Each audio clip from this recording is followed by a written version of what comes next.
Intéressons-nous à présent au bilan des fêtes de fin d'année et du nouvel an au niveau du centre hospitalier universitaire Yalgado Ouedraogo. Les urgences traumatologiques de cet hôpital ont enregistré plus de 80 cas avec malheureusement 3 décès. En dehors des décès, les cas enregistrés ont été pris en charge sans difficulté et ce grâce à un dispositif mis en place pour de pareilles circonstances. Nongba Kouda et Sanoua Christine Koulibaly.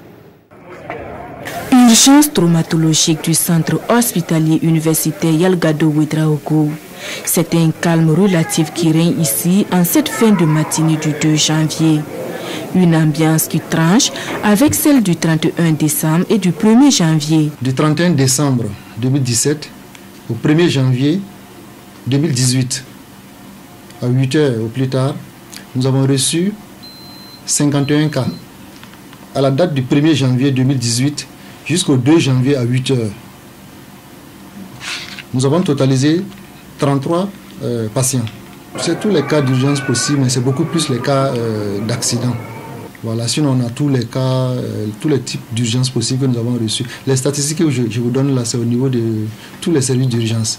Alors donc, dans cette deuxième vague de patients que nous avons reçus, du 1er au 2, on a enregistré 3 décès. Un total de 84 cas plus ou moins graves, dont la prise en charge s'est faite sans souci.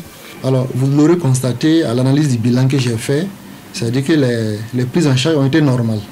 Ça veut dire que les dispositifs que nous avons habituellement est à même de faire face à ce genre de situation. Toujours est-il que nous avons des équipes de garde, nous avons des équipes de permanence qui sont assez réactives. Donc, nous avons visité les services le 31. Nous avons reçu aussi la visite de M. le ministre de la Santé qui est venu s'enquérir vraiment de l'état de santé de ceux qui étaient déjà là. C'est vrai qu'il y a des difficultés par-ci, par-là, mais nous pensons que pour l'essentiel, nous avons été à la hauteur de la prise en charge. Toujours est-il que quand nous sommes débordés, si ça arrivait que nous soyons débordés, nous avons un plan d'urgence. Après cela, c'est ce que nous appelons le plan blanc, qui permet de faire appel aux équipes qui sont considérées comme de réserve ou en réserve. On leur fait appel pour appuyer ceux qui sont déjà là.